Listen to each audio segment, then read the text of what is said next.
चलिए, अब द्रव्य चालित मशीनों के आधार पर हम कुछ सवाल करेंगे अपने, ठीक।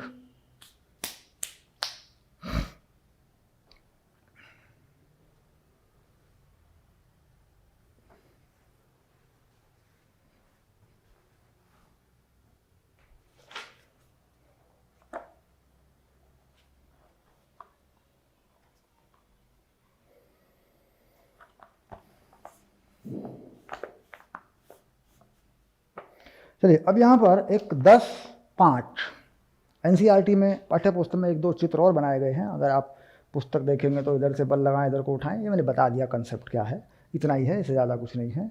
झंझट को बढ़ाना नहीं है चीज़ों को। हम लेते हैं उदाहरण 10-5।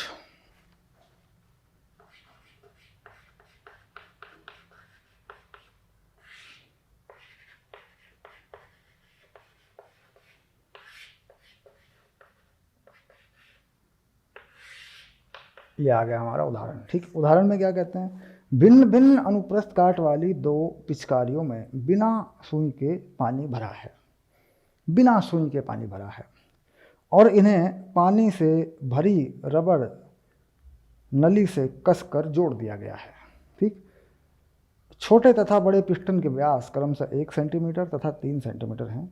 जब छोटे पिस्टन पर 10 न्यूटन का बल आरोपित किया जाता है तो बड़े पिस्टन पर बल लगे बल का आकलन कीजिए। यदि छोटे पिस्टन की 6 सेंटीमीटर अंदर धक्का दिया जाता है तो बड़ा पिस्टन कितना बाहर चलेगा, ठीक। तो कुल मिलाकर 2 छोटे छोटे पिस्टन लगाकर, वॉल लगाकर 2 नलियों को जोड़ देंगे रबड़ से। कैसे? बिल्कुल यही चित्र है, बिल्कुल यही डायग्राम है, ऐसा ही है। एक बड़ी नली है, बड़ा पिस्टन है, एक छोटी नली है, छोटा पिस्टन है, और कहीं रबड़ से इनको जोड़ दिया। यहाँ पर कोई पिस्टन लगा रखी है, मतलब कुल मिला के बिल्कुल यही चीज़ है, ठीक। आप देखिए, वैल्यू डाल के देखते हैं।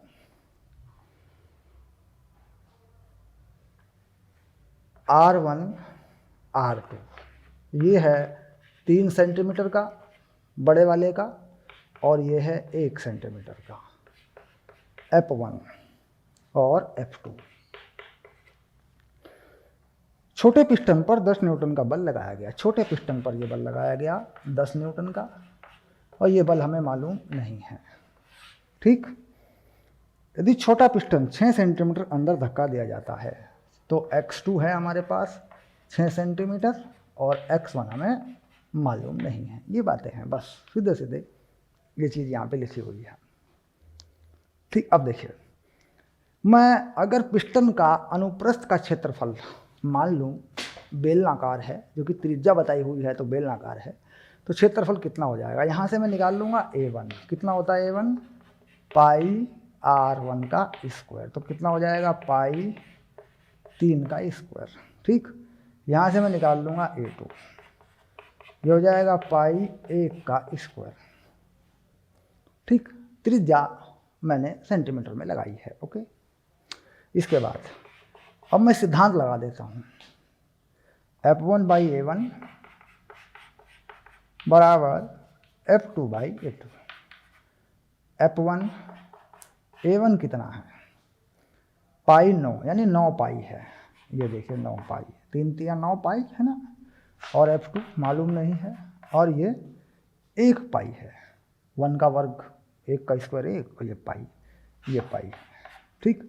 अब F2 का मान है मेरे पास, ये देखिए F2 का मान है मेरे पास, ठीक। तो यानी F1 हो गया 9 F2, और F1 हो गया ये कितना है? 10 90 न्यूटन। ये मेरा एक उत्तर आ गया, ठीक। 90 न्यूटन नहीं 90 न्यूटन का बल आएगा यहाँ पर, क्योंकि इधर से नहीं आरोपित कर रहे हैं, इधर से आरोपित कर रहे हैं। और फर्क नहीं पड़ता, अगर इधर से बल आरोपित करते हैं तो इधर आ जाता है, और इधर से आरोपित करते हैं तो उधर आ जाता है। तो इसमें क्या कहा? तब हम तो F2 पे लगा रहे हैं, यानी उस तरफ लगा रहे हैं। हम यहाँ जो छोटी पिस्टन है उस पर बल लगा रहे हैं इधर से, ये हम F2 लगा रहे हैं यहाँ से इधर को। तो F1 इधर को ना होके F1 इधर को आ जाएगा बाहर की तरफ। बस बात सेम है, बिल्कुल सेम सेम सवाल है, सेम कॉन्सेप्ट का सवाल है। अब दूसरी चीज कह रहा एक पिस्टन जो छोटी पिस्टन है वो 6 सेंटीमीटर चलती है, तो इसका मतलब छोटी पिस्टन को जब आगे को धकाया जाता है तो कितनी चलती है ये 6 सेंटीमीटर। तो ये बड़ी पिस्टन कितनी चलेगी, तो बड़ी पिस्टन का क्षेत्रफल ज़्यादा है वो कम चलेगी। तो कौन सा चीज़, आयतन का कौन सा नियम है, जितना आयतन यहाँ से आगे बढ़ेगा उतना आयतन यहाँ से भी आगे बढ़ेगा, तो ये नियम है आयतन का। इसे लगा देते हैं आयतन के लिए A1 x1 A2 x2, ठीक। A1 ये है 9 पाई, x1 का पता नहीं, A2 है पाई, x2 है 6। सिंपल। अब देखो ये पाई कट गया तो x1 कितना आ गया 6/9, किसमें आएगा ध्यान रहे सेंटीमीटर में, क्योंकि हमने सेंटीमीटर में लगाया है तो सेंटीमीटर में ही आ जाएगा, कोई दिक्कत नहीं है। तो x1 कितना आ गया 2/3 सेंटीमीटर, ठीक। 0.67 सेंटीमीटर, इसको क्या कह रहे हैं, ये कह रहे हैं 0.67 सेंटीमीटर। 2/3 लिख दो, ये कोई बड़ी बात नहीं है। एक उत्तर तुम्हारा ये आ गया, ये है x1। सरल, समझ में आ गया मामला, बिल्कुल फिट बैठ गया एनसीईआरटी का। इसी कंसेप्ट पर था, यही कंसेप्ट मैंने पहले यूज कर लिया ताकि सवाल इस पर आसानी से लगाया जा सके। ओके, चलिए अब एक सवाल और है इसी पर, बड़ा बढ़िया सवाल है ये भी।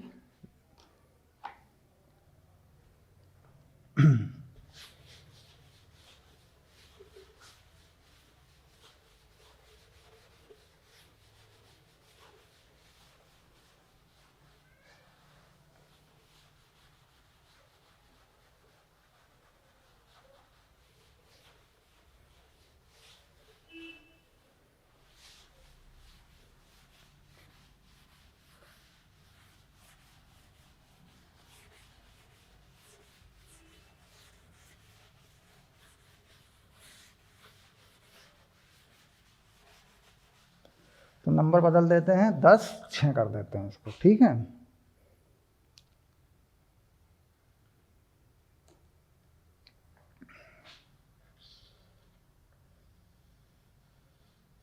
ठीक, ये क्या कहना चाहते हैं, कहता है एक कार उत्थापक में छोटे पिस्टन की त्रिज्या 5 सेंटीमीटर है, ठीक। तो वही बात आ गई कि भाई A1 जो है, A1 को बड़ा A2 को छोटा, ये मान के चले हमने ऐसा फार्मूला बनाया तो उसी हिसाब से लिख लेंगे, कोई खास फर्क नहीं पड़ता, ठीक।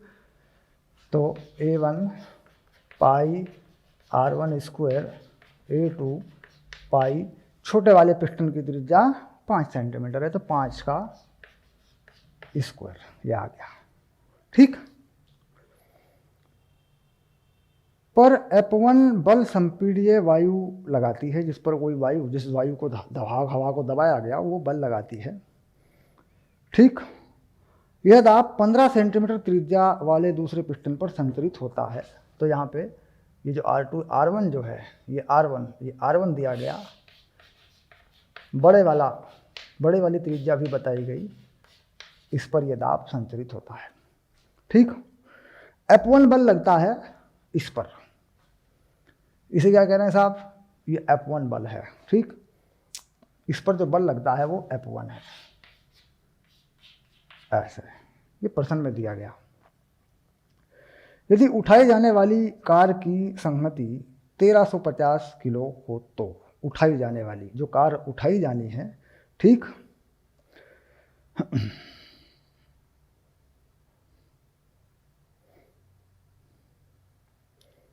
तो F1 का आकलन कीजिए, इस कार्य को संपन्न करने के लिए आवश्यक दाब क्या है, ठीक। अब यहाँ पे उठाई जाने वाली कार की संगति, कितना भार उठाना है, ठीक। तो भार जो उठाना है, भार, कार का भार, भाई कार उठेगी ना तो कार का भार, इसे कहते हैं M। ये है 1350 किलोग्राम और इंटू G, mg, कार का भार mg होता है, देखो mg है ना, ये आ गया। तो g का मान कितना 1350 और g का मान यहाँ कुछ नहीं बताया इन्होंने, 9.8 दे दिया, यही हम लगा देते हैं, ठीक। ये बल है, ठीक। अब यहाँ पे 5 सेंटीमीटर पे वायु लगाती है दाब और 15 सेंटीमीटर पे कार रखी है। तो कार जो रखी है वो 15 सेंटीमीटर वाले पे रखी है, ये जो कार है। तो ये कार जो है यहाँ रखी है, ये है F2। तो कुल मिला के ये मान F2 का है। ठीक, यानी हमने एरिया माना बड़ा छोटा, बल दिए हैं, यहाँ का दिया है A1 पे लगने वाला बल F2 दिया है, तो हमने एरिया को उल्टा मान रखा है। ठीक, एरिया को ठीक कर लेते हैं, क्योंकि F1 को A1 मान लेते हैं, F2 को A2, तो ऐसा कर लेते हैं। इसको क्या मान लिया मैंने A1, और इसको क्या मान लिया मैंने A2, इसको क्या मान लिया मैंने R2। ठीक, और ये हो गया A2, ये लो ऐसे सिंपल। अब ये समझ लेते हैं इस प्रक्रिया को। कह रहा साहब कुछ इस तरीके की व्यवस्था है, ये कुछ इस तरीके की व्यवस्था है। ये यहाँ पर ये है कार को उठाने वाली मशीन, और इस पे कार खड़ी है साहब, इस पे कार है ऐसे, ये है कार, ऊपर को ले जा रहे हैं, कार को उठा रहे हैं। और साहब यहाँ जो है किसी पिस्टन से ऐसे बल लगाया जा रहा है। तो यहाँ से लगाया गया जो बल है वो है 5 सेंटीमीटर पर। ये जो बल लगाया जा रहा है ये F1 है, और ये एरिया A1 है। इसके बाद यहाँ से लगने वाला बल ऊपर को ये F2 है, और जिस एरिया पे लगता है ये बल ये A2 है। इस तरह की व्यवस्था है, मशीन जो है इस तरीके से उठा रही है। ये चित्र NCERT पाठ्य पुस्तक में बनाया हुआ भी है आपका। अब लगा देते हैं वैल्यू। तो F1/A1 और F2/A2। तो यहाँ पर F1 का मान चाहिए हमें, तो कितना आ गया F2 A1/A2। F2 कितना है 1350 × 9.8। A1 कितना है पाई 5 का स्क्वायर, और A2 कितना है पाई 15 का स्क्वायर, ऐसे। ठीक, तो कुल मिला के F1 का मान कितना आ गया। अगर देखें इसको ठीक करके, तो ये 5 है, ये 3 है, 3 का स्क्वायर है 9 है, तो ये आ गया 1350/9 गुना 9.8, ये आ जाएगा। सिंपली इसको हल कर लो। ठीक है, अब ये कितना 15 नंबर 135, तो 150 हो जाएगा ये। तो F1 आ गया 150 9.8, ये आ गया उत्तर न्यूटन में। तो F1 का सही मान जो आ रहा है 1500 न्यूटन के आसपास ये आ रहा है। ठीक, 1500 न्यूटन लगभग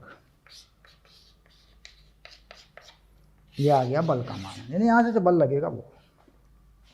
कह रहा है दाब कितना है, इसमें जो दाब संचरित हो रहा है वो कितना है। दाब तो एक ही रहता है, दाब तो वही रहता है। तो दाब जो आ रहा है वो कितना आ रहा है, तो किसी से भी निकाल दो, दाब की तो कोई बात नहीं। ये भी दाब है, ये भी दाब है, दोनों ही दाब सही हैं। तो दाब P है ना, P क्या है दाब, मशीन में दाब है ना। कितना हो गया 1500/पाई 5 का स्क्वायर। ध्यान रहे यहाँ ये जो त्रिज्या है किसमें है सेंटीमीटर में है, इसको मीटर में करना होता है। तो 10 की घात -4 लगा दो इसके साथ में, ये आ गया न्यूटन प्रति मीटर स्क्वायर। ठीक, अब ये मान आ जाएगा तुम्हारा 1.9 गुना 10 की घात 5 न्यूटन प्रति मीटर स्क्वायर। इस न्यूटन प्रति मीटर स्क्वायर को तुम पास्कल भी लिख सकते हो। ठीक, तो कुल मिला के सिंपल सा सवाल है F1/A1 F2/A2। F1/A1 यही दाब है, या F2/A2 से निकाल दो वही दाब है। दाब पूछ रहे हैं कि साहब जो द्रव्य भरा है मशीन के अंदर जिसमें दाब चल रहा है, संचरित दाब, कौन सा दाब है ये संचरित दाब। मशीन को चलाने के लिए ये संचरित दाब है, यहाँ दाब जो चल रहा है, क्योंकि यही उठाएगा, इधर से दबाएंगे इधर से ये उठाएगा, यही है संचरित दाब, है ना। इसका मान पूछा तो दोनों निकल गए। यानी फार्मूला पकड़ में रखें, दो बातें हैं, एक ये है F1/A1 F2/A2, और दूसरा क्या था A1x1 और A2x2। ठीक, यानी ये पिस्टन अगर x1 दूरी नीचे चलता है, कितनी दूरी नीचे चलता है ये पिस्टन? x1, ऐसे, तो ये पिस्टन कितना ऊपर चलेगा? ये पिस्टन यहाँ से कितना ऊपर को चलेगा, मतलब यहाँ पहुँचेगा तो ये कितना चलेगा? x2। एक पिस्टन x1 चलता है, दूसरा x2 चलता है, तो उसके लिए नियम क्या है? उसके लिए नियम ये है A1 x1 बराबर A2 x2। ठीक, दाब का नियम क्या है? F1 बटा A1 F2 बटा A2। आंकिक सवाल आता है 11वीं कक्षा में, 11वीं कक्षा में बड़ा आता है सवाल, वार्षिक परीक्षा में डाल देते हैं इसको, फ्री में इस पे नंबर मिल जाते हैं, कोई चक्कर नहीं है। ठीक, और नियम लिखते हैं ध्रुवचालित मशीनें किस नियम पर आधारित हैं? तो पास्कल के नियम पर आधारित हैं। उसमें क्या लिखना है, जो कि मैंने पहले लिख के बताया था आपको कि भाई किसी द्रव्य पे दाब अगर एक तरफ से लगाया जाए तो वो द्रव्य में, या किसी द्रव्य पर अंतरित दाब द्रव्य में समान रूप से संचरित होता है। ये पास्कल के नियम के अनुसार है। ठीक, डन हो गया? चलो ठीक है।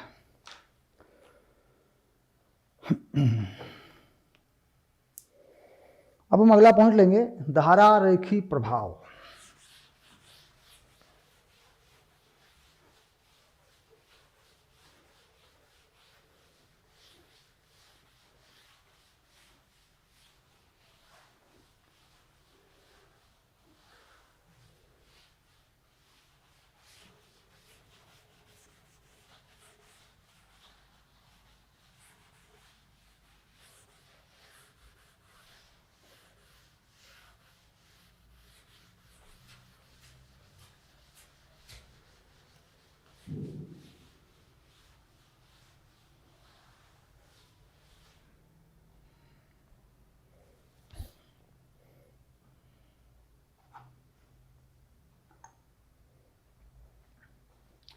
ये है नंबर है ये 10(3) धारा रेखी प्रभाव।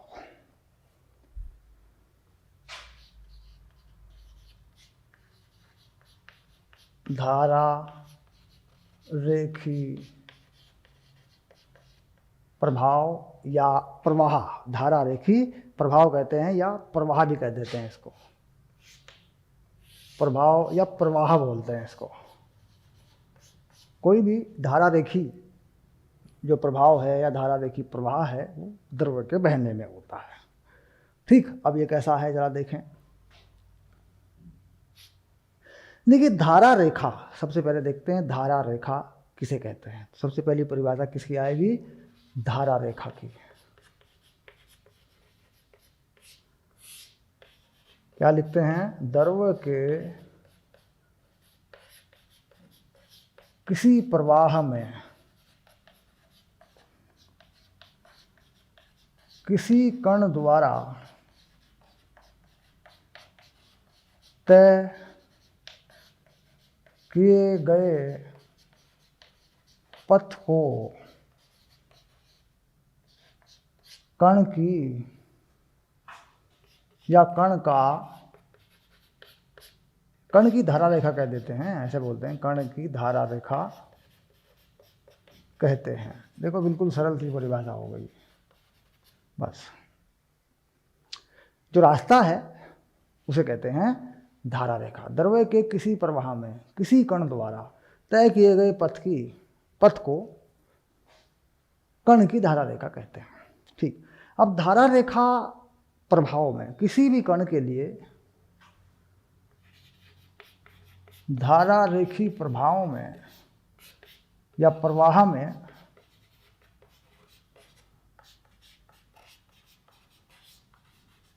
किसी भी कण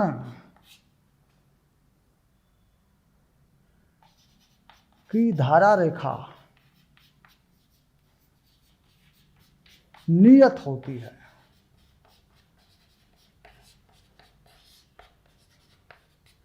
अर्थात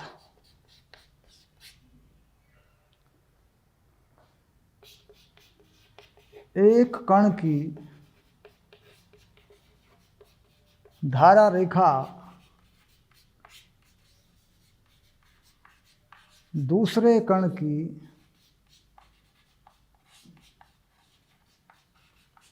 धारा रेखा को नहीं काटती। धारा रेखी प्रभाव में या धारा रेखी प्रवाह में किसी भी कण की धारा रेखा नियत होती है, यानी उसका रास्ता नियत होता है, दूसरे कण के रास्ते को वह नहीं काटता। अब धारा रेखी प्रभाव में या प्रवाह में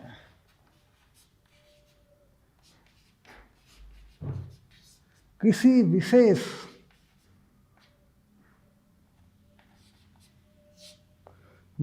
है ना, विशेष लिखना पड़ेगा, देखो विशेष उल्टा कर दिया है ना, किसी विशेष स्थिति से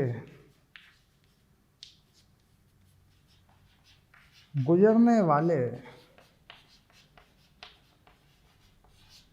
सभी कणों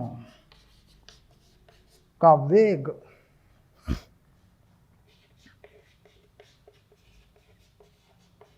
अचर रहता है। यानी धारा रेखी प्रवाह में अगर कोई स्थिति बना दें, कोई स्थिति मान लें, कोई जगह मान लें, कोई स्थान मान लें, तो वहाँ से गुजरने वाले सभी कणों का वेग उस जगह पे अचर रहता है, बदलता नहीं है। ठीक, तो क्या दो बातें इंपॉर्टेंट हो गई। एक तो एक कण का मार्ग दूसरे को नहीं काटता, एक कण का जो मार्ग है दूसरे के मार्ग को नहीं काटता, एक बात तो ये हो गई। यानी हर कण का अपना अपना रास्ता होता है, सीधी सी बात ये है। दूसरा, किसी विशेष स्थिति से या किसी स्थान से पे जो वेग है सभी कणों का जो वहाँ से गुजरेंगे वो अचर रहता है। ये दो बातें होती हैं धारा रेखी प्रभाव में। और धारा रेखा इसमें इंपॉर्टेंट है। धारा रेखा क्या है? रास्ता, जिस पथ पर चलता है उसे कहते हैं धारा रेखा। अब चित्र से समझेंगे। ठीक, मान लीजिए कोई द्रव ऐसे बहता है, तो यहाँ पर हम देख रहे हैं कि ये बिंदु A है और यह बिंदु B है और यह बिंदु मान लीजिए कोई C है। धारा रेखा प्रवाह में कोई द्रव इस तरह बह रहा है। ठीक, तो A से गुजरने वाले सभी कण एक ही वेग रखेंगे बिंदु A पर, और B से गुजरने वाले एक ही वेग रखेंगे बिंदु B पर, और C से गुजरने वाले सभी कण एक ही वेग रखेंगे बिंदु C पर। यह कोई जरूरी नहीं है। तीसरी बात क्या कही? धारा रेखी प्रभाव में या प्रवाह में अलग अलग स्थानों पर कणों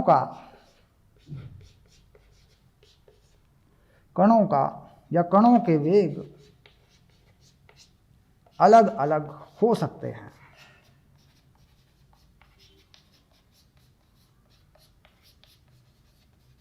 ठीक, मान लीजिए यहाँ पे कण का वेग है VA, A स्थिति पे VA, सभी A से गुजरने वाले सभी कणों के लिए यही होगा। यहाँ पे मान लीजिए VB है, तो B से गुजरने वाले सभी कणों के लिए यही होगा। यहाँ पर VC है, ठीक, तो C से गुजरने वाले सभी कणों के लिए। तो ये जो वेग है ये क्या है? अचर है। एक स्थिति पर ये अचर है।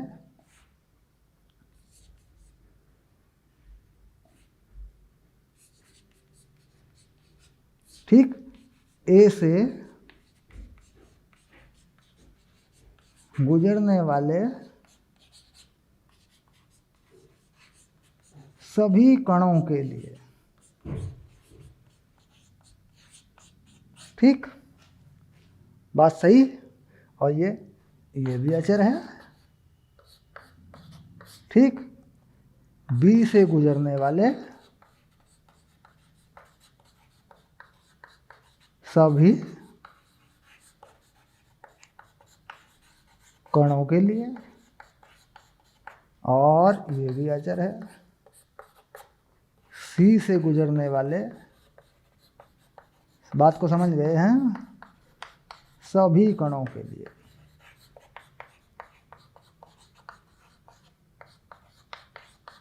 ये लो, तो किसी स्थिति विशेष पर सभी कणों का जो भी वहां से गुजरेगा एक ही वेग होता है। ठीक, ये भी कह सकते हैं कि कोई कण अपने से पहले गुजरे हुए किसी कण का पूर्णतया अनुसरण करता है। ये भी कह देते हैं कई बार, कोई कण जा रहा है, जो जैसा पहले वाला गुजरा है किसी स्थिति से, दूसरा भी वैसे ही गुजरेगा।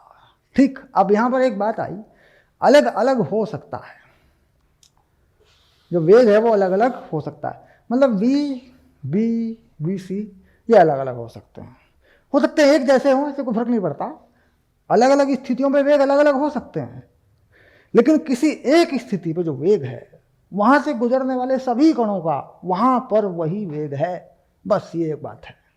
ठीक, तो ये हुई परिभाषा, ऐसे आप लिख सकते हैं इसको सरलता से, कोई दिक्कत नहीं है। जिसकी बातें हैं इसका सीधा फोटो खींच के कॉपी पे नोट करके आप सीधा इसको फाइनल कर सकते हैं, कोई दिक्कत नहीं है। ठीक है, अब धारा रेखी प्रभाव की वजह से जो समीकरण विकसित होता है वो क्या होता है, हमें ये देखना है। ठीक, अब हम कहते हैं सातत्य का समीकरण। ठीक, सातत्य का समीकरण, ये बड़ी इंपॉर्टेंट चीज़ है, इसको समझना है। धारा रेखी प्रभाव के लिए सातत्य का समीकरण।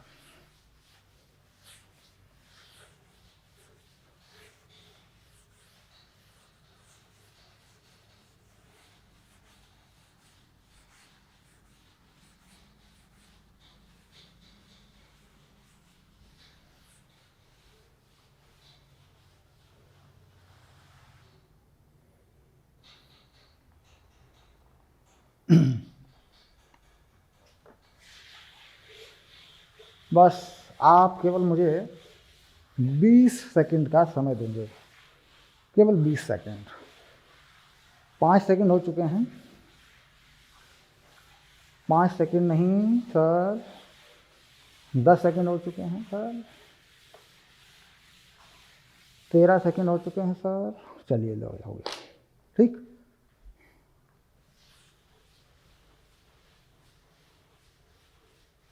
ये लीजिए,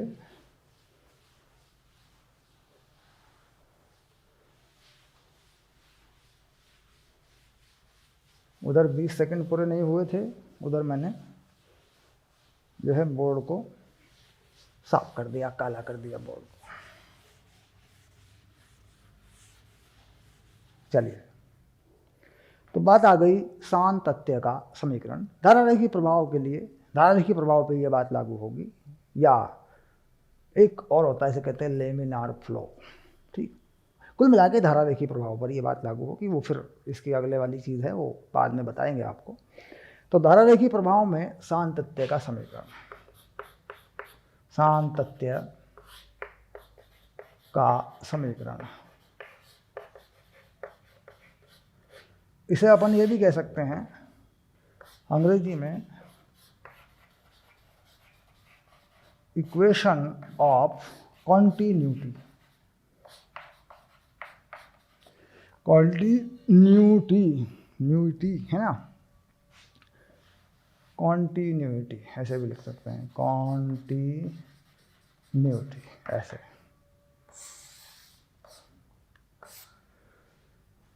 इक्वेशन ऑफ कॉन्टिन्यूटी, सातत्य का समीकरण। ठीक, कहता धारा रेखी प्रभाव में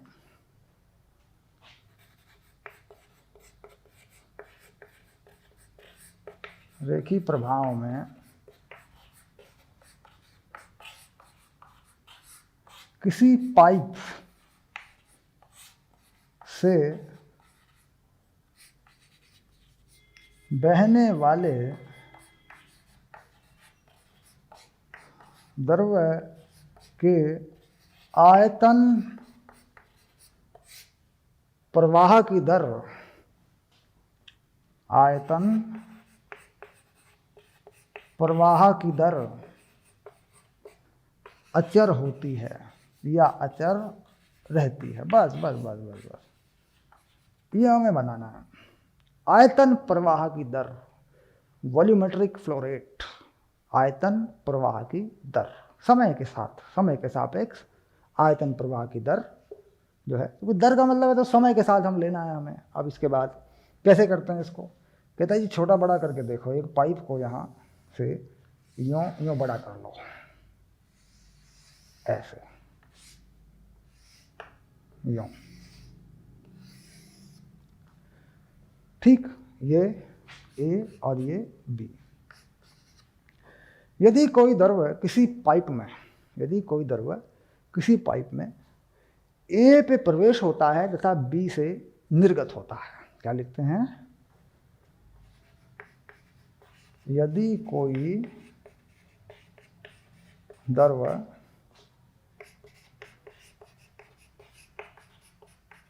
किसी पाइप में ए से, सिरे ए से, ऐसे लिख सकते हैं, मैं सिरा ए से या सिरे ए से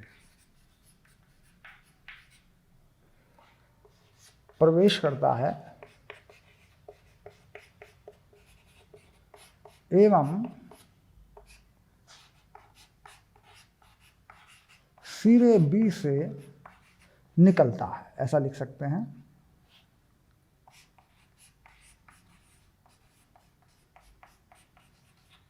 निकलता है, या फिर अलग अलग अनुप्रस्थ काट के क्षेत्रफलों में बहता है, ये भी मान सकते हैं। भाई यहाँ से मान लो यहाँ बह रहा है, यहाँ बह रहा है, ये भी हो सकता है। भाई बह रहा है, निकल रहा है, नहीं निकल रहा है अलग बात है, कहीं और निकलेगा जाके, अलग अलग क्षेत्रफलों में बहता है। तो यहाँ का जो क्षेत्रफल है इसका, ठीक, इसे मान लेते हैं एस ए, और यहाँ का क्षेत्रफल है अनुप्रस्थ काट का एस बी, ठीक।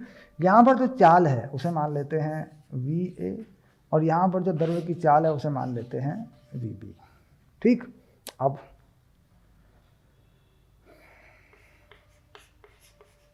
सिरे ए पर द्रव्य की चाल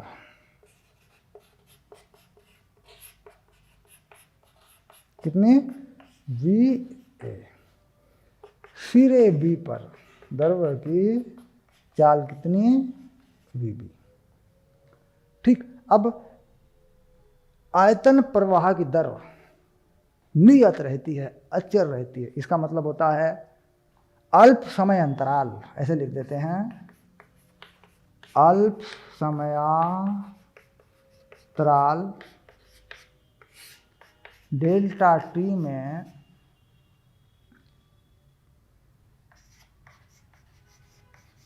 अनुप्रस्थ क्षेत्रफल एस ए में प्रवेश किए गए द्रव्य का आयतन, द्रव्य का आयतन, इसे कह देते हैं V1, ठीक। देखो आयतन को बड़े V से लिखा मैंने, है ना, ये आयतन, ये कितना हो गया एस ए, ठीक। और यहाँ पर कोई थोड़ी सी दूरी तय करे, मान लीजिए द्रव्य यहाँ से यहाँ तक इतना प्रवेश करे ये वाला, तो ये थोड़ी सी दूरी, इसे क्या मान लें? एक्स ए, ठीक। तो कितना आयतन हो जाएगा? एस ए एक्स ए, ये देखिए ये हो गया। छोटे से इसको बेलनाकार मान लिया, अनुप्रस्थ काट का क्षेत्रफल और ऊंचाई, थोड़ा सा द्रव्य इसमें यहाँ आगे बढ़ गया, मान लीजिए, देखिए बढ़ गया। छोटे से समय में, कितना समय है? डेल्टा टी, ठीक। अब इसी समय में, इतने ही समय में सिरे बी से निर्गत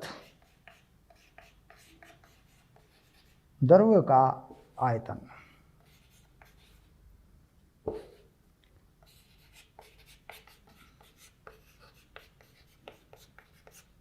उसे क्या मान लिया? V2। वो कितना होगा?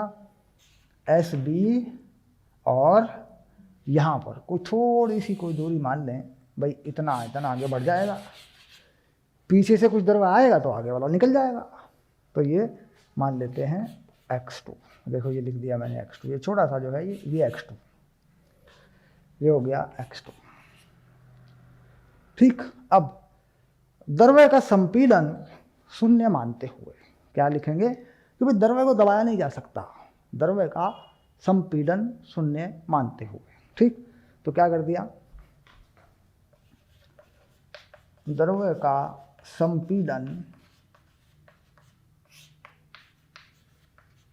शून्य मानते हुए हम जानते हैं कि द्रव्य को दबाया नहीं जा सकता, थोड़ा बहुत ना के बराबर, यानी संपीड़न उसका लगभग 0 होता है। तो हम कह रहे हैं SA SB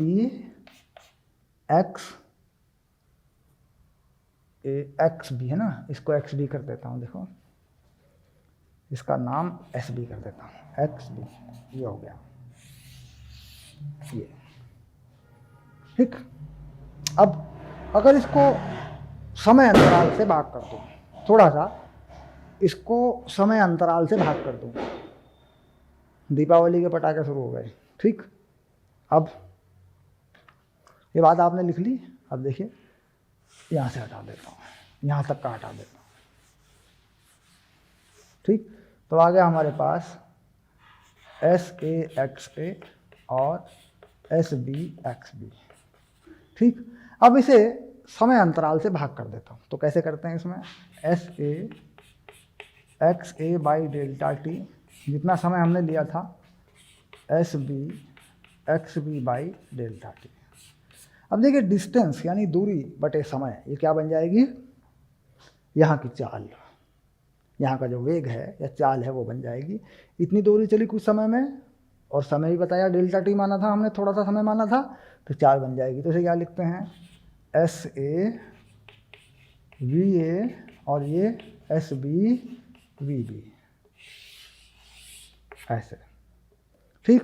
इसे कहते हैं सातत्य का समीकरण, ये हमें बनाना होता है, ये सातत्य का समीकरण है, ठीक। कुल मिला के area S1 V1 S2 V2, simple सी बात है। अब इसको हटा के इसको क्लियर मोटा मोटा लिख के दिखा देता हूँ, कैसे याद रहेगा ये। मान लीजिए कोई पाइप है ऐसे, यूँ, ठीक। यहाँ स्पीड या चाल V1 है, यहाँ का एरिया S1 है, यहाँ चाल V2 है, यहाँ का एरिया S2 है, यहाँ चाल V3 है, यहाँ का एरिया S3 है, ठीक। तो सातत्य का समीकरण क्या कहता है, धारा रेखीय प्रवाह क्या कहता है, ये कहता है साहब S1 V1 S2 V2 और S3 V3, ये रहा, ठीक। ये क्या है, अनुप्रस्थ काट का क्षेत्रफल, और ये क्या है, चाल, जिस चाल से पानी द्रव्य जो भी बह रहा है, लेकिन किसके लिए, संपीड़न 0, संपीड़न नहीं, तो मतलब गैस नहीं होनी चाहिए, गैस नहीं, क्योंकि गैसों में संपीड़न हो जाता है, तो गैस नहीं होनी चाहिए। ये है सातत्य का समीकरण। लागू किस पे, धारा रेखी प्रभाव में ये लागू होगा, धारा रेखी प्रभाव में ये आ जाएगा, कोई दिक्कत नहीं है, ठीक है। अब इसकी ज़रूरत पड़ेगी हमें इसकी ज़रूरत पड़ेगी, इसमें आंकिक प्रश्न भी आएंगे, ठीक।